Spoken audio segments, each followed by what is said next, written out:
right, let's see if there's any questions in the group. I have to run to volunteer at the kids' school today, so I only have a few minutes. So I want to just check and see what kind of questions are coming in real quick. What if the realtor doesn't answer? Brooklyn says, what if the realtor doesn't answer? I would just keep calling. Brooklyn, I would get 5 or 6. I mean, get as many opinions as possible because, you're interviewing them to see if you want to hire them to help you. And, that's a good way. I mean, I would never stop at just checking with one person. Spread out a wide net there. Hope that helps. And then you said, when you have a return address mail, how do you deal with this for skip tracing? And do you use data tree for skip tracing? I don't use data tree for skip tracing. I just use a VA, and really they're just going to truepeoplesearch.com, and you can either do a reverse address, or you can put it in by their name and the city where their property is, and you can usually find a phone number. There's usually 3 or 4 phone numbers. You just try them all. And that's usually how I do it. And I just have a VA do it for me. Chris Land DeSisto says, how do you deal with a perk test? Oh, that's a great question. I bring people great deals on land. I don't do any site work, Chris. I don't offer perk tests. It is discounted usually already at 75 to 80% of the market retail value price. And so the discount's already in there. There should be enough room in the deal for them to afford their own perk test. It is a bit of a gamble, and sometimes it does take a little longer to sell them that way, but I don't have time for that. I've got 22 steps to go through, so I don't do that step. Deanna K, when you close with your title company, do they take a while because of the times, especially with the double close? Okay, that's a good question, Deanna. I say as soon as I get a contract, I go ahead and send it over to my escrow officer, and I say they already know me because I've already pre-qualified what I'm going to do and that they would be willing to do it. Because when a seller calls, I want to let them know who I'm going to close with. So I go ahead and send it to them and say, I just at least need a preliminary report right now, which is just looking at the last few exchanges or trades of the properties. That's the chain of title, but just the last few changes.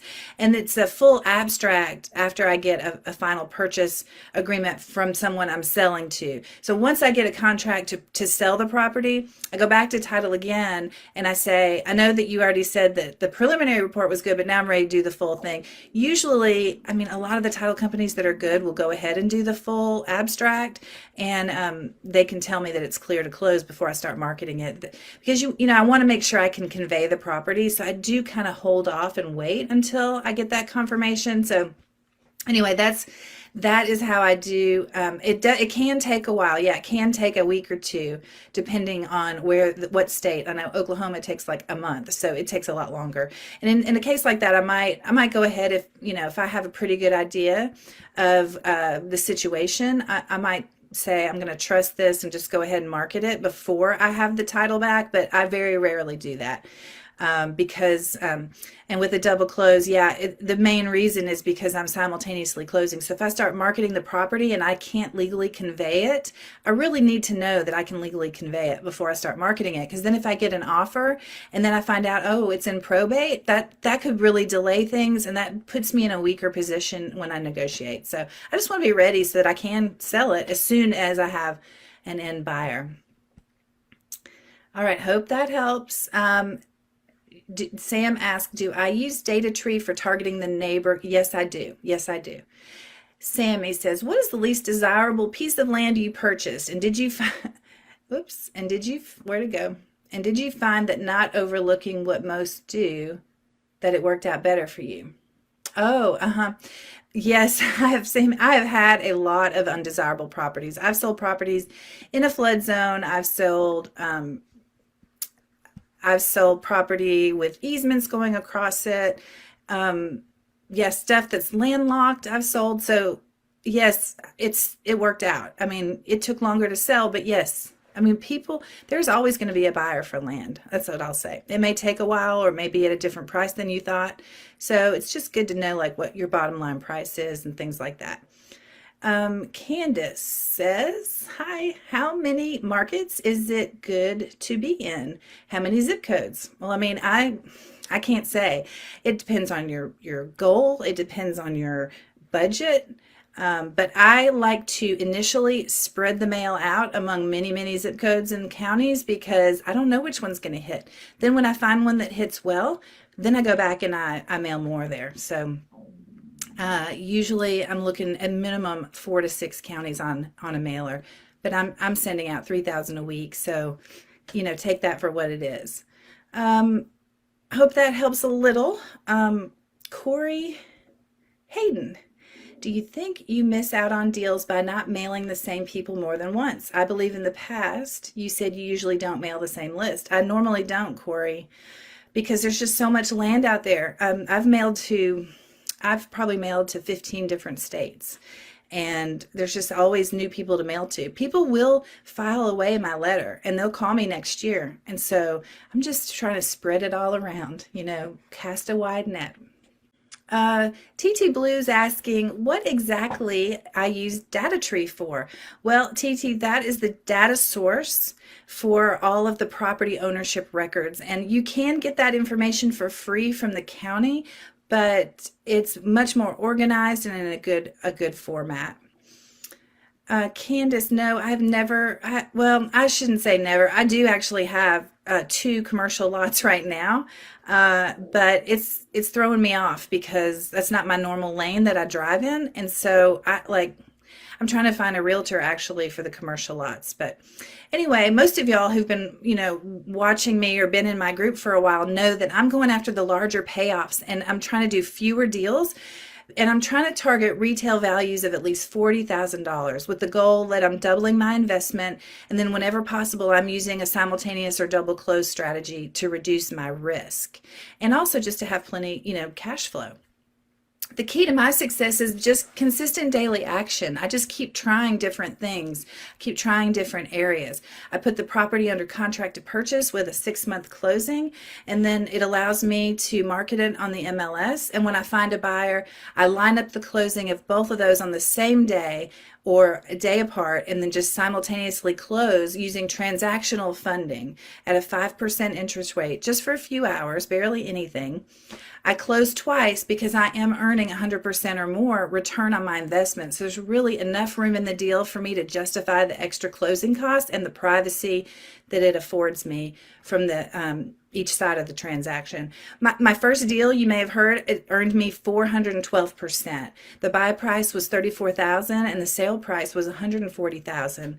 But I've averaged about between $35,000 and $55,000 per deal. That one I just mentioned was probably my best ever, but it also happened to be my first one. So I just found that as a sign, like this is the deal, this is the business for me. But woo woo, I've had great deals, $35,000 to $55,000 per deal is not uncommon. I posted one this week that I just closed where the gross profit was around $40,000. I was thrilled with that. I love land flipping so much because I can do the whole thing online without ever visiting the property or fixing anything. It really fits my lazy lifestyle. I found some financial freedom and then some. Ebrew's asking which CRM I'm using, and I don't really use a CRM. I do use Trello for process management. And I do put my notes, my relationship, conversational notes in there too.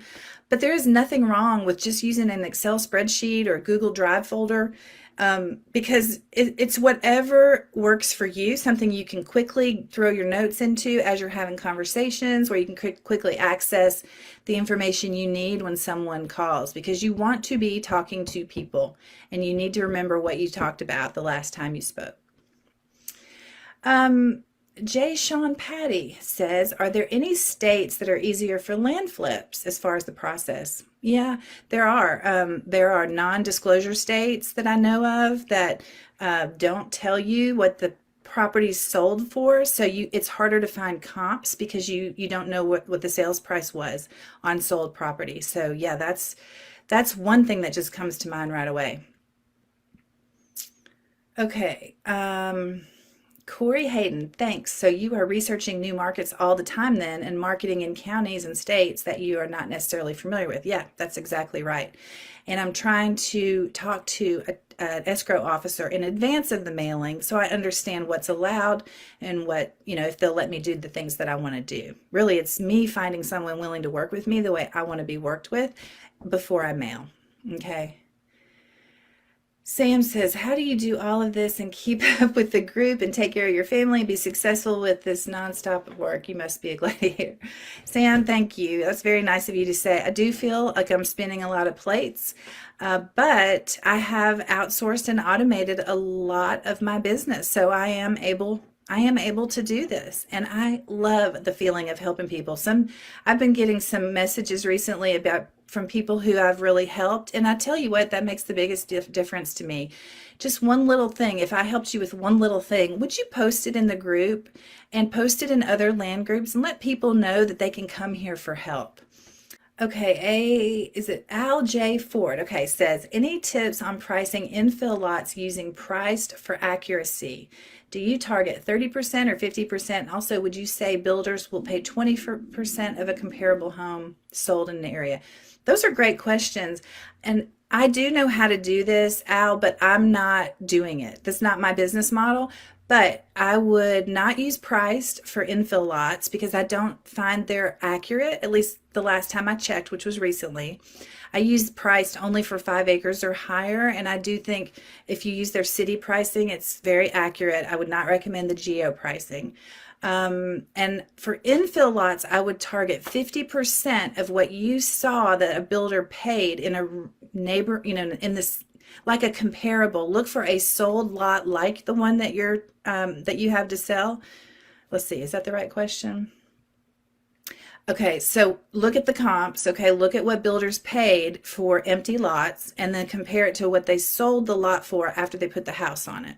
Okay, and then pay 50% of whatever that price was that they paid. I hope that gives you a good idea. And I think 20% of comparable home, probably yes, 20 to 25% is probably the rule of thumb that I would use if I were buying those types of properties. So hope that helps. And if that's what you're targeting, this may not be the best group for you because I'm teaching people how to go out and buy rural vacant land, 5 or more acres, just so you know. But I'm glad you're here right now. William Cass, what if you buy the land for a set price and it never sells? Well, you're just going to have to wait. But you could also lower the price, or if that's not an option, you could look at other ways you could use the land. There's a website called hipcamp.com where they rent out like a piece of land for campers and campsites. It's kind of like the Airbnb for camping. And so you could look into something like that. You could, put a mobile home on it, see if you can rent it out. There's lots of options. Jennifer, would I recommend one state over another to start? I'm in California. Jennifer, you just start where you live. Start in California. Just start looking at the areas that have high demand and low inventory, low sales, okay? You can check that on landwatch.com. Just filter in and filter the counties and look for more sold than for sale, okay? And sell where there's a demand and not a big supply. Make sure there's at least 10 transactions in that area though, just so you know there's some activity and that the properties are trading. Oh goodness, Sam, do I sign the contract to purchase when sending to seller along with the blind offer, or do I wait for the seller to sign it? No, I don't sign it. I send out an offer. They sign it, send it back to me. Then I do my in-depth comp review. And if I like it, I sign it and send it back. All right, hope that helps. So I have released training. So you can now take my training and learn exactly how I've helped other people get started in their land investing business. And I would like to find a few people who'd provide some constructive feedback on it for a 50% discount. It would just be self-study for now, but you can join my private Facebook group and chat with me there if questions arise. And then once you finish going through it and implementing the strategies, then deals will start coming in, and you can join venture with me if you want me to do a deal review, consult with you on exactly what I would do in the situation, and I'll get you all the way through closing. If that interests you, or if you have any questions about how I invest, just reach out to me by posting a question on this page, or send me a private message, or email me at chris@landflipping101.com.